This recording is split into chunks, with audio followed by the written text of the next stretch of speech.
السلام علیکم ورحمۃ اللہ وبرکاتہ۔ وعلیکم السلام۔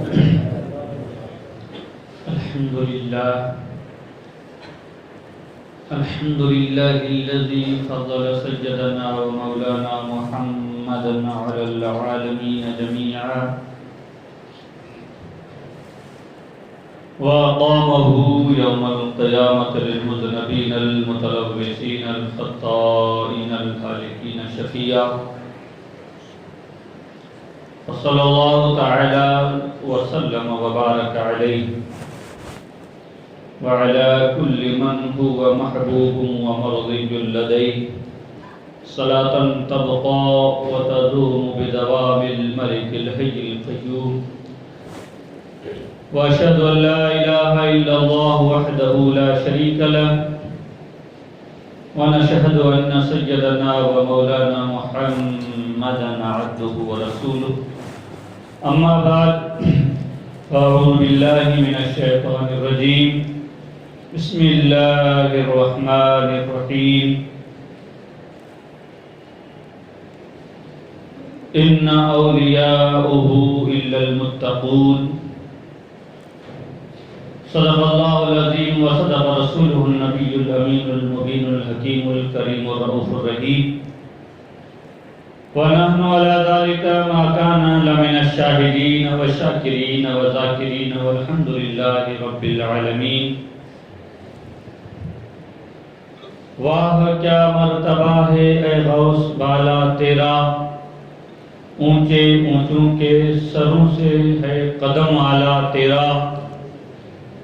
وہ کیا دبے جس پہ ہو حمایت کا پنجہ تیرا، وہ کیا دبے جس پہ ہو حمایت کا پنجہ تیرا. شیر کو خطرے میں لاتا نہیں کتا تیرا. محترم مقام واجب الاحترام سامعین حضرات، خطبہ مسنونہ کے بعد مشہور و معروف آیت کریمہ کو تلاوت کرنے کا شرف حاصل کیا. اس پر کچھ روشنی ڈالوں اس سے پہلے محبت و عقیدت کے ساتھ ہم اور آپ سب مل کر اپنے نبی کی بارگاہ میں غلامی کا ثبوت دیتے ہوئے بآواز بلند درود پاک پڑھیں. اللہم صلی سیدنا و سیدنا و نبینا و مولانا محمد معدن الجود والکرم علیہ و صحابہ وبارک وسلم. صلو علیہ صلاۃ و سلام علیک یا رسول اللہ صلی اللہ تعالی علیہ وسلم.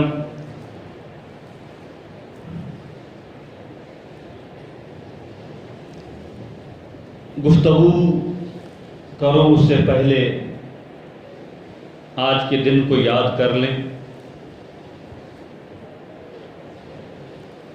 اور یاد کریں آج سے 25 سال پہلے کو.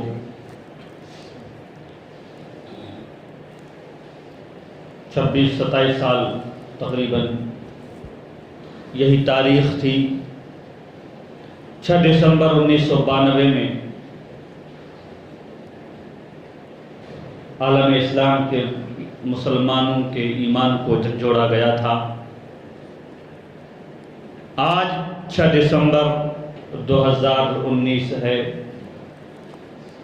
6 دسمبر 1992 میں بابری مسجد کو شہید کیا گیا تھا. معاملہ چلتا رہا، ظالم حکومتیں آتی رہی اور ہماری ہی جگہ پر جبراً ان لوگوں نے قبضہ کر کے اپنے قبضے میں لیا ہے.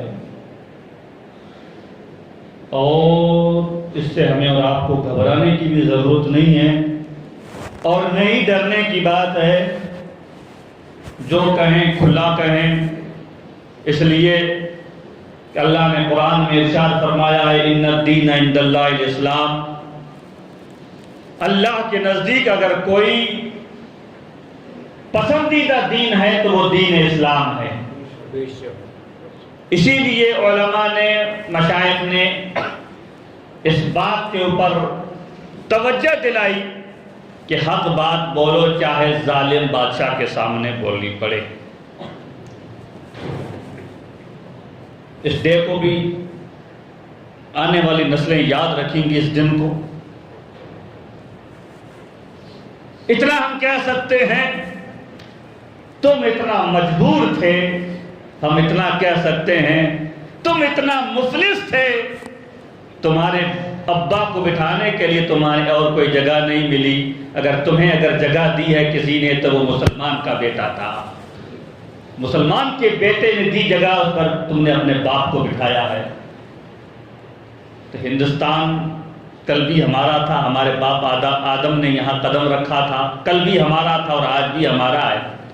اس پر کسی کے باپ کی طاقت نہیں ہے کہ قبضہ کر کے ہمیں یہاں سے بھگا سکے، لیکن اسی ہندوستان کی سرزمین پر طرح طرح کے لوگ آتے رہے، جبر کرتے رہے، ہم اس جگہ پر ڈٹ کے بیٹھے رہے، اور انشاءاللہ قیامت کی صبح تک مسلمان اسی زمین پر پیدا بھی ہوگا اور مرے گا بھی اسی زمین کے اندر دفنا دیا جائے گا۔ لیکن اپنی جگہ کو اور اپنے حق کو ہم بھول نہیں سکتے ہیں۔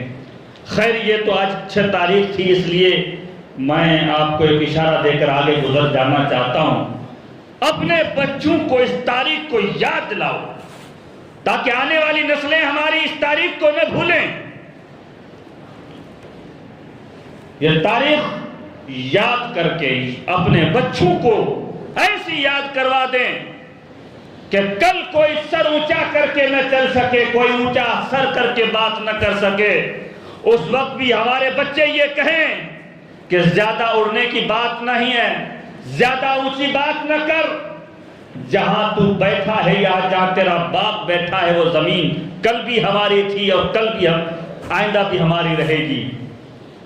اس لیے ایسی چیزیں آتی رہتی ہیں، جاتی رہتی ہیں۔ فرعون، نمرود، قارون جیسے زبردست ظالم بادشاہ بھی آئے چلے گئے، اور قارون جیسے، فرعون جیسے ظالم بادشاہوں کو رب تعالیٰ نے دریائے نیل کے اندر غرق کر دیا، ان کا نام و نشان دنیا کے اندر سے ختم ہو گیا، مگر ایک نشان اس کی لاش کے طور پر قیامت کی صبح تک موجود رہے گی، اور لوگوں کو یہ سبق دیتی ہوئی نظر آتی ہے کہ اگر کوئی ظالم بن کر اپنا جبر لوگوں کے اوپر کرتا ہے تو اللہ تعالیٰ انہیں لوگوں کے لیے ایک نشانی بنا دیتا ہے، لوگ اس سے سبق حاصل کریں۔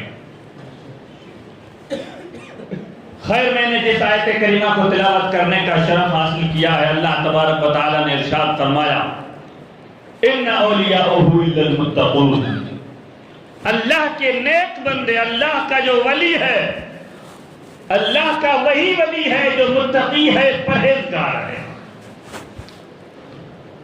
تو یہ مہینہ غوث اعظم رضی اللہ تعالی عنہ کی نسبت رکھتا ہے۔ کون غوث اعظم؟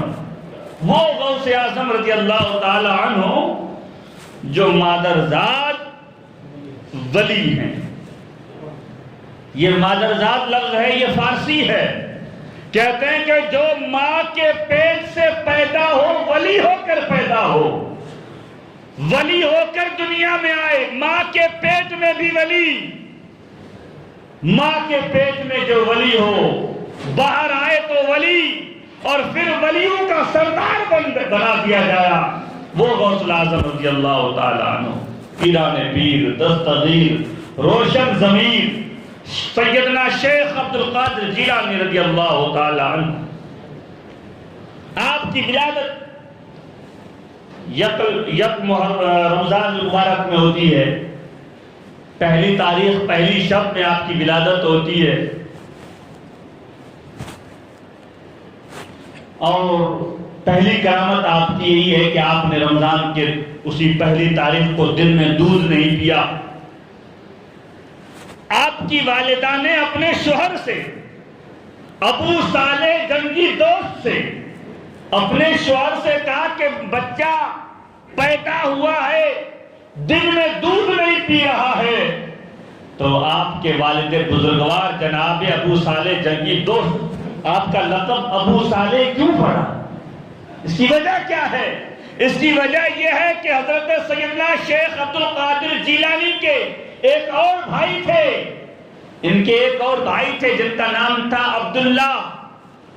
اس نسبت سے ابو صالح آپ کا لقب پڑا عبد القادر جیلانی کے والد بزرگوار کا. دودھ نہیں پیتے. اپنے شوہر سے کہا کہ بچہ ہمارا دودھ نہیں پی رہا ہے. دودھ کیوں نہیں پیتا ہے؟ روزہ رکھا ہوا ہے. تو آپ کے والد نے کہا کہ بیگم یہ بچہ دودھ نہیں پیتا ہے تو تعجب نہ کرو، گھبراؤ نہیں، اس لیے کہ کچھ دن پہلے اللہ کے رسول میرے خواب میں تشریف لائے تھے اور مجھے فرمایا تھا کہ اے ابو صالح تیرے گھر میں ایک ایسا بیٹا پیدا ہوگا جو مادرزاد ولی ہوگا. وہ ولی ہوگا، اس کا مقام یہ ہوگا کہ جس طریقے سے میں نبیوں کا سردار ہوں تیرا بیٹا عبد القادر ولیوں کا سردار ہوگا. وہ عبد القادر جیلانی رضی اللہ تعالیٰ عنہ جن کی بشارتیں کئی انبیاء کے بعد کئی اولیاء اللہ نے بشارتیں دی ہیں. کئی ایسے بزرگان دین جنہوں نے اپنا خرقہ اپنا کرتا مبارک ہدیتاً تحفتاً دیتے رہے کہ یہ عبد القادر جیلانی کو پہنانا ہے، عبد القادر جیلانی کے لیے ہے. آپ ابھی تک دنیا میں تشریف نہیں لائے تھے. آپ کی ولادت مبارکہ سے پہلے کے ولی، آپ کے پیدا ہونے سے جو پہلے ولی تھے، انہوں نے ایک میٹنگ جمع کی، ولیوں کو اکٹھا کیا. ولی اکٹھا ہو گئے اور اکٹھا ہونے کے بعد ان لوگوں نے کہا کہ ایک ایسا زمانہ آئے گا کہ بغداد معلیٰ کے اندر اس گیلان کے شہر میں ایک ایسا بچہ پیدا ہوگا جو جامع مسجد بغداد میں بیٹھ کر منبر سے یہ اعلان کرے گا قدم حاضر رقبت را کل ولی اللہ، یہ میرا قدم تمام ولیوں کی گردنوں پر ہے. یہ اعلان کرے گا. یہ کب میٹنگ ہوئی؟ ابھی عبد القادر جیلانی دنیا میں تشریف نہیں لائے ہیں، ابھی آپ کی ولادت نہیں ہوئی ہے. اس سے پہلے کے ولیوں نے جمع ہو کر کہا کہ ایسا اعلان کرے گا. اس زمانے کے جو ولی ہوں گے وہ اپنے گردنوں کو جھکا لیں گے، اپنے سروں کو جھکا لیں گے. آج ہم یہاں بیٹھ کر اپنے گردنوں کو جھکاتے ہیں اور اعلان کرتے ہیں کہ عبد القادر جیلانی تمہارا قدم ہماری گردنوں پر بھی ہے. وہ سیدنا شیخ عبد القادر جیلانی رضی اللہ تعالیٰ عنہ. اس لیے شاعر کہتے جس کی تشریح یہ ہے کہ جتنے ولی ہوئے قبل ہوئے یا بعد میں ہوئے یا ہوں گے، ان ساروں کے اوپر بادشاہت ہے، حکومت ہے عبد القادر جیلانی تمہاری. وہ سیدنا شیخ عبد القادر جیلانی بچپنا ہیں.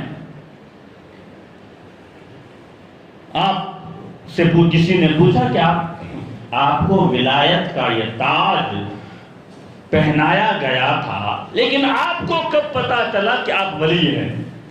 تو فرمایا کہ میں مدرسے جایا کرتا تھا پڑھنے کے لیے، تو میں چلتا تھا، آواز میرے کانوں سے ٹکراتی تھی، آواز آتی تھی لوگوں ہٹ جاؤ، راستہ دے دو، اللہ کا ولی آ رہا ہے. میں چلتا تھا، بادل مجھ پر سایہ کرتے تھے، دھوپ ہوتی تھی تو بادل سایہ کرتے تھے. میں سمجھ گیا اللہ نے اپنی بارگاہ میں مجھے قبول کر لیا ہے، میں ولی بن کر دنیا میں آیا ہوں. وہ سیدنا شیخ عبد القادر جیلانی رضی اللہ تعالیٰ عنہ فرماتے ہیں کہ ایک دن میں بچوں کے ساتھ جا رہا تھا. بچے آگے جا رہے تھے. آگے ان کے بچوں کے آگے ایک بیل تھا. بیل کو وہ بچے دوڑاتے جا رہے تھے، بچے ان کے بیل کے پیچھے تھے. تو میرا بھی بچپنا تھا میں نے بھی سوچا کہ میں بھی ان بچوں کے ساتھ پیچھے ہو لوں، بیل کے پیچھے پیچھے چلنے لگوں، اس کو دوڑاتے ہوئے آگے چلا جاؤں۔ کہتے کہ جب بچے بیل کے پیچھے چل رہے تھے میں بھی اس کے پیچھے پیچھے چل رہا تھا، تھوڑی دور جانے کے بعد بیل رک گیا، اور رکنے کے بعد بیل نے مڑ کر کہا عبد القادر، اللہ نے تجھے اس لیے پیدا نہیں کیا ہے کہ تو میرے پیچھے چل، اللہ نے تجھے اپنی عبادت کے لیے پیدا فرمایا ہے، تو میرے پیچھے نہ چل، یہ تو نادان بچے ہیں، انہیں پتہ نہیں ہے، ارے تم تو وہ ہو، اللہ نے تمہیں ولایت کا تاج پہنایا ہے اور ولیوں کا سردار بنا کر تمہیں ہمارے پیچھے نہیں چلنا ہے، دنیا کو تمہارے پیچھے لے کے چلنا ہے۔ وہ جانور بھی سمجھتا تھا اللہ کے ولی کی شان کیا ہے، جانور کو بھی پتا تھا عبد القادر جیلانی کی شان اور مرتبہ مقام کیا ہے۔ وہ سیدنا شیخ عبد القادر جیلانی رضی اللہ عنہ کیا کیا بچپنے بیان کریں، آپ کی تعلیمات کو دیکھیں، آپ کے بچپنے کو دیکھیں، آپ کی ہر چیز کو دیکھیں، آپ کو پتہ چلے گا کہ اللہ نے آپ کو کیا مقام و مرتبہ عطا فرمایا ہے۔ آپ کم سنی میں ہیں، ابھی بچپنا ہے آپ کا۔ ایک قافلہ چلا حج کرنے کے لیے، سوچا حج کرنے کے لیے قافلہ جا رہا ہے، سیدنا شیخ عبد القادر جیلانی رضی اللہ تعالی عنہ نے اپنی والدہ ماجدہ سے اجازت مانگی، کہا کہ اماں مجھے اجازت دیں میں بھی حج کے لیے چلا جاؤں، میں بھی کعبے کا طواف کر کے آؤں، میں بھی حج کر کے آؤں۔ آپ کی والدہ فرماتی ہے بیٹا تیری عمر ابھی پڑھنے کی ہے، تڑپ کر بولو۔ اور ہمارے بچوں کو تو ہم دکان پہ لگائیں گے، دکان پہ بٹھائیں گے، ہمارے چھوکرانے کی عمر ہمیں کام کروانی سے، لیکن عبد القادر جیلانی کی والدہ فرماتی ہیں بیٹا ابھی تمہاری عمر پڑھنے کی ہے، ابھی پڑھ لو، خدا تمہیں کئی حج بعد میں کروا دے گا۔ سیدنا شیخ عبد القادر جیلانی اپنی والدہ کی بات ماننے والے تھے نا۔ اگر ہماری اماں ہمیں کہہ دے، ہماری والدہ ہمیں کہہ دے کہ بیٹا یہ نہیں کرنا ہے تو ہمارے بچے ناراض ہو جاتے ہیں، کھانا پینا چھوڑ دیتے ہیں۔ پھر اس کی ماں ہو یا بھائی ہو یا باپ ہو، اسے موبائل 3 سال کی عمر ہے 4 سال کی عمر ہے، اسے موبائل دیتے ہیں، موبائل کے ذریعے سے بچے کو راضی کرتے ہیں۔ پہلے کے لوگ اپنے بچوں کو راضی کرتے تھے تو قرآن سنا کر راضی کیا کرتے تھے، لوریاں دے کر بچوں کو راضی کیا کرتے تھے، مگر کیا ماحول اور کیا زمانہ ہو گیا کہ بچوں کو موبائل کے ذریعے سے خوش کیا جا رہا ہے۔ شیطان بھی خوشیاں منا رہا ہوگا کہ میری بھی ضرورت نہیں ہے، بچوں کو بچپنے سے ہی نے جو ہے ناچ گانے کی طرف جو ہے راغب کیا جا رہا ہے۔ میرے پیران پیر دستگیر رضی اللہ تعالیٰ عنہ نے اپنی ماں کی بات نہیں ٹالی، دل میں تو طرف تھی کہ میں کعبہ دیکھوں، کعبے کا طواف کروں، کعبہ دیکھوں، مگر ماں نے انکار کر دیا ہے تو کہا کوئی بات نہیں۔ کہتے ہیں کہ میں گھر کی چھت کے اوپر چڑھ گیا، چھت کے اوپر چڑھ گیا، قافلے کو میں نے اپنے آنکھوں سے دیکھا، قافلہ جا رہا ہے سوئے حرم، یہ قافلہ جا رہا ہے مکے کی طرف، میں اپنے آنکھوں سے دیکھتا رہا، آنکھوں میں سے آنسو جاری تھے، دل رو رہا تھا، آنکھوں میں سے آنسو جاری تھے، میں قافلے کو دیکھتا رہا، کچھ دور چلا گیا، اب ادھر قافلے کے جو دھواں اڑتی ہے وہ دھواں کو میں دیکھتا رہا، آنکھوں میں سے آنسو جاری ہوئے، میں نے اپنی آنکھوں کو صاف کیا، قافلہ تو غائب ہو گیا، آنکھیں کھولی، دیکھا تو قافلہ تو غائب ہو گیا، جیسے ہی میں نے آنکھیں کھولی تو سامنے کعبہ نظر آنے لگ گیا۔ آنکھیں بند کی، قافلہ غائب، آنکھیں کھولی تو سامنے کعبہ نظر آنے لگ گیا۔ ابھی بچپنا ہے، ارے بچپنے میں کعبہ جن کے یہاں آ کر طواف کرے انہیں عبد القادر جیلانی کہتے ہیں۔ پھر وہ بچپنے کا عالم تھے، پھر جب جوانی ہوئی، پھر جب آپ غوثیت کبریٰ کے منصب پر فائز ہوئے تو پھر عالم یہ ہوا کہ سرکار اعلیٰ حضرت فرماتے ہیں کہ کعبہ بھی طواف کرنے آتا ہے، وہ در بالا ہے اے غوث الاعظم تمہارا۔ پھر کعبہ خود آ کر میرے غوث کے در کا، میرے غوث کے گھر کا طواف کیا کرتا تھا وہ غوث الاعظم رضی اللہ تعالیٰ۔ ذرا ہاں وہ حضور غوث الاعظم خود ارشاد فرماتے ہیں کہ میرا ذکر کرنا سب کے بس کی بات نہیں ہے، کوئی میرا ذکر نہیں کر سکتا؟ ارے خدا کے بندو، خدا خدا اللہ اللہ کریں، لیکن اللہ نے تو یہ نہیں فرمایا کہ تم میرا ذکر نہیں کر سکتے، فرمایا کہ میرا ذکر تم کرو، فاذکرونی اذکرکم، تم میرا ذکر کرو میں تمہارا چرچا کروں گا۔ لیکن عبد القادر جیلانی فرماتے ہیں کہ میرا ذکر کرنا سب کے بس کی بات نہیں ہے، جسے میں اپنا بنا لیتا ہوں اسے ان کی زبان پر اپنا نام دلا دیتا ہوں۔ تو ان کا ذکر کرنا، سننا، ان کی باتوں کو سننا، ان باتوں پہ عمل کرنا، یہ جس طریقے سے توفیق الہی سے ہوتا ہے اسی طریقے سے منشاء غوث الاعظم سے ہوتا ہے۔ یہ بہت ساری چیزیں ہیں، ہم اسی پیران عجیب دستگیر کے ماننے والے ہیں۔ خدا را امن اور شانتی کا ایسا پیغام میرے غوث الاعظم نے دیا، اور آپ کے دربار میں عالم یہ تھا کہ ڈاکٹروں کا زمانہ نہیں تھا، کیسا ہی بیمار آ جاتا تھا، ایک بیمار ایسا آ گیا، بیمار ایسا لاچار اور